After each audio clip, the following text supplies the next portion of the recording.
AP ఎన్నికల్లో 21 assembly స్థానాలకు గాను 21 అసెంబ్లీ స్థానాలు గెలుచుకుంది జనసేన. 2 లోక్సభ స్థానాల్లో పోటీ చేసి 2 స్థానాలు కూడా గెలుచుకుంది. సో చంద్రబాబు కేబినెట్ లో జనసేనాని పవన్ ఎటువంటి శాఖ ఇస్తారనేటువంటి ప్రచారం అయితే ఆసక్తి అయితే జోరుగా ఉంది. అయితే జనసేనాని పవన్ కేబినెట్ లో చేరబోతున్నట్టుగా తెలుస్తోంది. చంద్రబాబు సీఎం గా, పవన్ డిప్యూటీ సీఎం గా ఈ నెల 12వ తేదీన ప్రమాణం చేయనున్నారు. కొద్దిసేపటి క్రితం ఢిల్లీలో పవన్ తో చంద్రబాబు చర్చించినట్టుగా తెలుస్తోంది. కూటమి విజయంలో కీలక పాత్ర పోషించిన పవన్ మంత్రివర్గంలో చేరి కీలక బాధ్యతలు నిర్వహించాలని చంద్రబాబు కోరినట్టు సమాచారం. చంద్రబాబు ప్రతిపాదనకు పవన్ కూడా అంగీకరించినట్టుగా చెబుతున్నారు.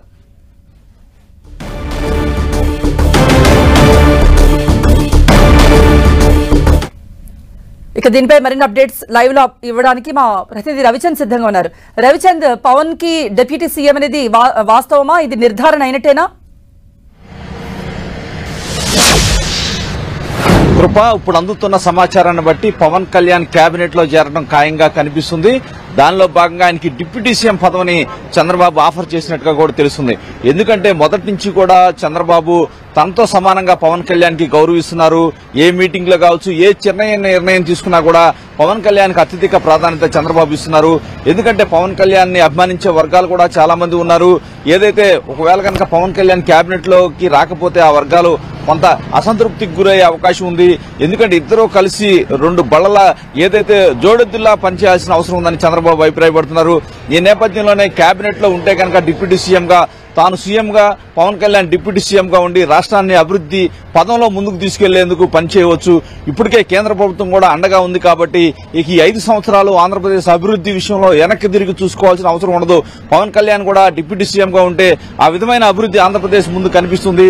ఆంధ్రప్రదేశ్ సంబంధించి అనేక అంశాలు ఉన్నాయి. ఈ నేపథ్యంలో అందరూ కలిసి పనిచేయాల్సిన అవసరం ఉందని చెప్పి చంద్రబాబు అభిప్రాయపడుతున్నారు. దాదాపు కొద్దిసేపటి క్రితమే గంట పాటు పవన్ కళ్యాణ్ తో ప్రత్యేక భేటీ అయ్యారు. ఎందుకంటే పవన్ కళ్యాణ్ కూడా ముందుగా ఆయన పెద్దగా ఆసక్తి చూపించలేదని టీడీపీ వర్గాలైతే చెప్తున్నాయి. ఏదైతే పవన్ కళ్యాణ్ మొదటి నుంచి కూడా కొన్ని సినిమా కమిట్మెంట్స్ కూడా ఉన్నాయి, అవి కూడా పూర్తి చేయాల్సి ఉంది అని పవన్ కళ్యాణ్ భావించారు. ఆ పార్టీ నుంచి 4 లేదా 3 మంత్రివర్గంలో స్థానం ఇస్తారు, వారితో భాగస్వామ్యంగా ఉంటుంది ప్రభుత్వంలో జనసేన అని భావించారు. కానీ అనూహ్యంగా చంద్రబాబు నచ్చజెప్పిన మేట పవన్ కళ్యాణ్ కూడా ఓకే అన్నారు. ఎందుకంటే ఎటువంటి పొరపొచ్చాలకి, ఎటువంటి అపోహలకి ఆస్కారం లేకుండా చంద్రబాబు వ్యూహాత్మకంగా ముందుకు పోతున్నారు. పవన్ కళ్యాణ్ ను ఇద్దరు కలిసి అభివృద్ధిలో భాగస్వాములు కావాలనేదే చంద్రబాబు ఆలోచన. ఎందుకంటే ఇప్పటికీ ఆంధ్రప్రదేశ్ ప్రజానీకం పవన్ కళ్యాణ్ చంద్రబాబు జోడీపై అత్యంత నమ్మకం ఉంది. వీరిపై విపరీతమైన నమ్మకం పెట్టుకున్నారు. ఆ నమ్మకాన్ని నిలబెట్టుకోవాల్సిన బాధ్యత ఈ కూటమి మీద ఉందని చంద్రబాబు భావిస్తున్నారు. అందుకే ఎక్కడా కూడా చిన్న ఇష్యూ కూడా రాకుండా అభివృద్ధిలో ఏదైతే ఆంధ్రప్రదేశ్ అభివృద్ధి పదంలో ముందుకు తీసుకెళ్లేందుకు చంద్రబాబు వ్యూహాత్మకంగా ముందుకు పోతున్నారు. పవన్ కళ్యాణ్ చంద్రబాబు ఏ నిర్ణయం తీసుకున్నా కలిసి తీసుకోవాలనే అని కూడా ఆలోచన చేస్తున్నారు. పవన్ కళ్యాణ్ కొంత ఆసక్తి చూపకపోయినప్పటికీ కూడా చంద్రబాబు రాబోయే పరిణామాలు కావచ్చు, ఆంధ్రప్రదేశ్ భవిష్యత్తు కావచ్చు, అన్ని చెప్పిన మీదట పవన్ కళ్యాణ్ గంట పాటు చెప్పిన మీదట ఓకే అన్నట్టు తెలుస్తుంది. ఇప్పుడే చంద్రబాబు హైదరాబాద్ ఏదైతే విజయవాడ బయలుదేరారు, ఢిల్లీ నుంచి విజయవాడ బయలుదేరారు. పవన్ కళ్యాణ్ కూడా ఈ సాయంత్రానికి మంగళగిరి జనసేన కార్యాలయానికి చేరుకుంటారు. ఆ తర్వాత పార్టీ నేతలతో కూడా చర్చించే అవకాశం అయితే కనిపిస్తుంది. ఇప్పటికే కేబినెట్ లో పవన్ కళ్యాణ్ తో పాటు ఆ పార్టీ నుంచి నాదెండ్ల మనోహర్ కావచ్చు, ఇంకా ఒకరిద్దరికి అవకాశం దక్కే అవకాశాలు ఉన్నాయని చెప్పి జనసేన వర్గాలు అయితే చెప్తున్నాయి. ఇప్పుడు వరకైతే జనసేన నుంచి పవన్ కళ్యాణ్ డిప్యూటీ సీఎం కావడం ఖాయమని చెప్పి జనసేన పార్టీ వర్గాలు అయితే చెప్తున్నాయి. ఆ పార్టీ నుంచి నాదెండ్ల మనోహర్ కూడా బెర్త్ ఖరారైనట్టు తెలుస్తుంది.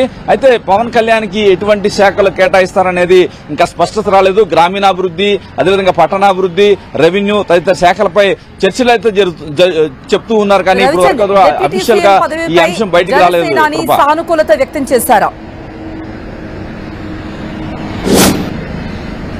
అంటే ఇప్పుడు మనకు అందుతున్న సమాచారం ప్రకారం ఆయన సానుకూలత వ్యక్తం చేసినట్టు తెలుస్తుంది.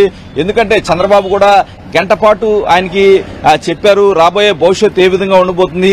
ఆంధ్రప్రదేశ్ చాలా నమ్మకం పెట్టుకున్నారు ప్రజానీకం. దాదాపు ఏదైతే 50% పైన ఓట్లు మనకిచ్చారు, 160 సీట్లు పైన ఇచ్చారు.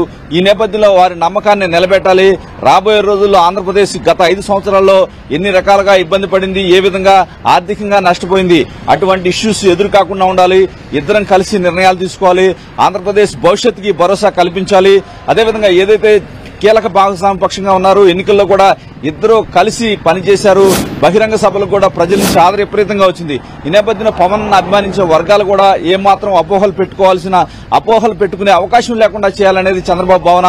అందుకే పవన్ కళ్యాణ్ కూడా కీలక బాధ్యతలు అప్పగించాలని చంద్రబాబు భావిస్తున్నారు.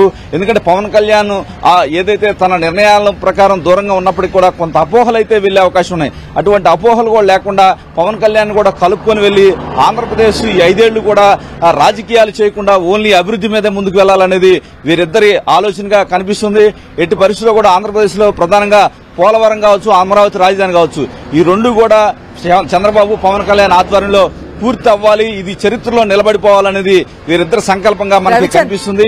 ఈ నేపథ్యంలో కేంద్ర సహకారం కూడా తీసుకుంటున్నారు. నరేంద్ర మోడీ కూడా వీరికి అండగా నిలబడతానని హామీ ఇచ్చినట్టు కూడా ఒక ప్రచారం అయితే జరుగుతుంది. మొత్తానికి పవన్ కళ్యాణ్ అయితే డిప్యూటీ సీఎం పదవి తీసుకోవడానికి సుముఖతగా ఉన్నట్టు మనకి తెలుస్తుంది. కృప రవిచంద్, కీలకమైన ఆర్థిక శాఖ కానీ హోంశాఖ కానీ టీడీపీ తన వద్దే ఉంచుకునే అవకాశం ఉందా? ఈ శాఖల కేటాయింపుపై టీడీపీ ఎటువంటి కసరత్తు చేస్తోంది? అధినేత ఏ ఆలోచనతో ఉన్నారు? అంటే ఇప్పుడు వరకు కూడా కొంత శాఖల విషయంలో చంద్రబాబు అదేవిధంగా లోకేష్ వారిలో చర్చించుకుంటున్నారు.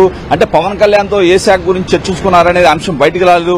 అయితే బయట వినిపిస్తున్న చర్చ ఏమిటంటే ఫైనాన్స్, మీరు అన్నట్టు హోము, ఈ రెండు తప్పించి వేరే శాఖల గురించి కీలకంగా చర్చిస్తున్నారు. పవన్ కళ్యాణ్ ఏదైతే పట్టణాభివృద్ధి కావచ్చు, గ్రామీణాభివృద్ధి, ఏదో రెవెన్యూ, ఈ 3 శాఖల్లో ఏదైనా ఒక శాఖ ఇచ్చి ఆయనకి డిప్యూటీ సీఎం ఇస్తారనే ఒక ప్రచారం అయితే జరుగుతుంది. కానీ చంద్రబాబు అదేవిధంగా పవన్ కళ్యాణ్ గంట పాటు సమావేశంలో శాఖల గురించి కూడా చర్చకు వచ్చే ఉంటాయి. కానీ అవి బహిర్గతం అయితే కావటం లేదు. చంద్రబాబు కూడా ఏదైతే 1 గంట సమయంలో అమరావతికి చేరుకుంటారో, పవన్ కళ్యాణ్ కూడా ఈ సాయంత్రానికి ఇక్కడికి చేరుకునే అవకాశం ఉంది. అయితే కీలక శాఖలు ఏదైతే పవన్ కళ్యాణ్ కోరితే ఏ శాఖ అయినా ఇచ్చే అవకాశం అయితే మనకి కనిపిస్తూ ఉంది. టీడీపీ కీలక శాఖలు అంటే చంద్రబాబు తన పరిస్థితి ఏదైతే తనకున్న విచక్షణాధికారంతో ఎవరితో ఏ పని చేయించుకోవాలో ఆయనకు తెలుసు. ఆ శాఖలు ఏదైతే ఆ వ్యక్తులను బట్టి ఆయన కేటాయించే అవకాశం అయితే కనిపిస్తుంది. కృప, మీరు అన్నట్టుగా అంటే డిప్యూటీ సీఎం పదవితో పాటు మరొక శాఖ అంటే 2 శాఖలను పవన్ కళ్యాణ్ బాధ్యతలు నిర్వర్తించే అవకాశం ఉందంటున్నారా? డెఫినెట్ గా ఏదైతే డిప్యూటీ సీఎం కి ఒక శాఖ ఉండే అవకాశం లేదు, 2వ శాఖ కూడా ఇస్తారు. అవి ఏ స్థాయిలో శాఖలు ఇస్తారు? ఎందుకంటే ఒకటి మెయిన్ శాఖ ఉంటుంది, ఒకటి చిన్న శాఖ ఉండే అవకాశం అయితే మనకి ఉన్న ఎక్స్పీరియన్స్ లో మనకి కనిపిస్తూ ఉంది. ఎందుకంటే పవన్ కళ్యాణ్ చంద్రబాబుతో ఏం చర్చించారు, ఏ శాఖ అడిగారనేది ఇంకా స్పష్టత రాలేదు. అయితే బయట జనసేన వర్గాల నుంచి మనకు అందుతున్న సమాచారం ప్రకారం గ్రామీణాభివృద్ధి శాఖ అని చాలా గట్టిగా చెప్తున్నారు. ఎందుకంటే రాష్ట్రంలో ఏదైతే గ్రామీణ ప్రాంతాలు ఎక్కువగా ఉంటాయో వారికి సహాయం చేసే అవకాశం ఎక్కువగా ఉంటుంది. పంచాయతీలు కావచ్చు, ఎంపీటీసీలు, జడ్పీటీసీలు వారందరి ద్వారా గ్రామాలను అభివృద్ధి పదంలో నడిపే అవకాశం అయితే గ్రామీణాభివృద్ధి శాఖ ద్వారా వచ్చే అవకాశం ఉంది. పట్టణాభివృద్ధి శాఖ అయితే ఆంధ్రప్రదేశ్ లో కూడా దాదాపు చాలా మున్సిపాలిటీలు ఉన్నాయి. ఏదైతే అమరావతి రాజధాని వ్యవహారం కావచ్చు, అన్ని కూడా పట్టణాభివృద్ధి శాఖ కింద వస్తాయి. ఈ విధంగా ఏ శాఖ చాలా ఇంపార్టెన్స్ ఉందని చెప్పుకోవచ్చు. ఆ శాఖల ద్వారా ఆయా శాఖల్ని ఆయా గ్రామీణ ప్రాంతాలను కావచ్చు, పట్టణ ప్రాంతాలను అభివృద్ధి చేసే అవకాశం అయితే పవన్ కళ్యాణ్ ఉంటుంది. ఈ నేపథ్యంలో శాఖలను బట్టి ఒక నిర్ణయం అయితే చంద్రబాబుతో మాట్లాడిన తర్వాత ఒక ఫైనల్ అయ్యే అవకాశం ఉంది. ఇప్పుడు వరకు అయితే అధికారికంగా ఏ శాఖ పవన్ కళ్యాణ్ తీసుకుంటారనేది స్పష్టత అయితే లేదు. కృప, రవిచంద్, ఇప్పుడు పవన్ తో పాటు లోకేష్ కి ఏ పదవి ఇస్తారు అనేది కూడా ఒక చర్చ అయితే ఉంది. గతంలో ఐటీ మంత్రిగా పనిచేశారు, ఐటీ శాఖకు ఆయన బాధ్యతలు నిర్వర్తించారు. మరి ఇప్పుడు లోకేష్ కు ఏ శాఖ కేటాయించే అవకాశం ఉంది? దీనిపై టీడీపీ వర్గాలు ఏమైనా చర్చ జరుగుతోందా?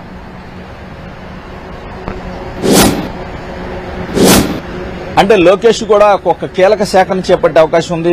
గతం మంత్రివర్గంలో ఆయన గ్రామీణాభివృద్ధి, ఐటీ శాఖని సమర్థవంతంగా నిర్వహించారు. రాష్ట్రంలో 24,000 కిలోమీటర్ల సిమెంట్ రోడ్లు కూడా వేశారనే రికార్డు నారా లోకేష్ కు ఉంది. సక్సెస్ఫుల్ మంత్రిగా కూడా ఆయనకు ఒక పేరు వచ్చింది. ఐటీ మంత్రిగా కూడా ఆయన SCL కావచ్చు, అనేక కంపెనీ, ఫాక్స్కాన్ కావచ్చు, అనేక ఐటీ కంపెనీలను ఆంధ్రప్రదేశ్ తీసుకొచ్చారనే రికార్డు కూడా ఉంది. ఈ నేపథ్యంలో అక్కడ మంత్రివర్గంలో ఏ శాఖ అనేది ఇంతవరకు చర్చకు రావడం లేదు. ఏదైతే లోకేష్ ఒక కీలక శాఖ అయితే ఉండే అవకాశం ఉంది. ఐటీ శాఖ అయితే ఖచ్చితంగా ఉంటుంది. దానికన్నా ముందు ఒక మెయిన్ ఏదైనా కీలకమైన శాఖ ఒకటి ఉండే అవకాశం ఉంది. ఎందుకంటే ఏదైతే వినిపిస్తూ ఉన్నాయి, కొన్ని శాఖలు అయితే వినిపిస్తున్నాయి. ఒకవేళ కనుక ఏదైతే గ్రామీణాభివృద్ధి పవన్ కళ్యాణ్ తీసుకుంటే పట్టణాభివృద్ధి లోకేష్ కు వచ్చే అవకాశం ఉందని చెప్పి రవిచంద్ర, లోకేష్ కి అంటే కొంత చర్చ జరిగేది పార్టీ వర్గ. అంటే ప్రధానంగా కొన్ని శాఖలు అయితే వినిపిస్తున్నాయి. పవన్ కళ్యాణ్ గనక గ్రామీణాభివృద్ధి శాఖ తీసుకుంటే లోకేష్ పట్టణాభివృద్ధి శాఖ తీసుకునే అవకాశం అయితే కనిపిస్తుంది. పట్టణాభివృద్ధి శాఖతో పాటు ఐటీ శాఖ ఎట్టి పరిస్థితుల్లో కూడా లోకేష్ తీసుకునే అవకాశం ఉంది. ఎందుకంటే ఒక కీలక శాఖతో పాటు ఇంకో శాఖ కూడా ఇచ్చే అవకాశం ఉంది. డిప్యూటీ సీఎం కూడా అదే స్థాయిలో ఇచ్చే అవకాశం ఉంది. గతంలో కూడా లోకేష్ గ్రామీణాభివృద్ధి శాఖ చేశారు, అదేవిధంగా ఐటీ శాఖ చేశారు. ఈసారి కూడా లోకేష్ పట్టణాభివృద్ధి శాఖ తీసుకునే అవకాశం ఉంది. అంటే పవన్ కళ్యాణ్ తీసుకునే శాఖను బట్టి కూడా ఉండే అవకాశం ఉంది. ఎందుకంటే పవన్ కళ్యాణ్ ఛాయిస్ అయితే ఉంటుంది. ఆయన డిప్యూటీ సీఎం గా ఉంటారు కాబట్టి జనసేన అధినేత చంద్రబాబు ఆయన మాట్లాడుకుంటూ ఉన్నారు. ఆయన తీసుకునే దాన్ని బట్టి లోకేష్ శాఖ అనేది నిర్ధారించుకునే అవకాశం ఉంది. లోకేష్ అయితే ఒక కీలక శాఖతో పాటు ఐటీ శాఖని ఖచ్చితంగా ఉంచుకునే అవకాశం ఉంది. ఎందుకంటే 5 ఏళ్ల నుంచి ఐటీ అనేది ఆంధ్రప్రదేశ్ లో దెబ్బతిని ఉంది. అవన్నీ కూడా పట్టాలెక్కించాలని లోకేష్ భావిస్తున్నారు. కృప రైట్ రవిచంద్, గత ప్రభుత్వం అయితే లోకేష్ ని పుత్రుడు, పవన్ కళ్యాణ్ దత్తపుత్రుడు అంటూ పదే పదే వాళ్ళు విమర్శిస్తూ రావడం మనం చూసాం. సో ఈసారి లోకేష్ కి, పవన్ కళ్యాణ్ కి చంద్రబాబు నాయుడు ఏ శాఖలు కేటాయిస్తారు అనేది చాలా ఉత్కంఠ రేపుతోంది. జనసేనాని సేవల్ని గుర్తించి ఏ విధంగా గౌరవిస్తారు అనేది జన సైనికుల్లో కూడా ఒక ఆసక్తి అయితే ఏర్పడింది.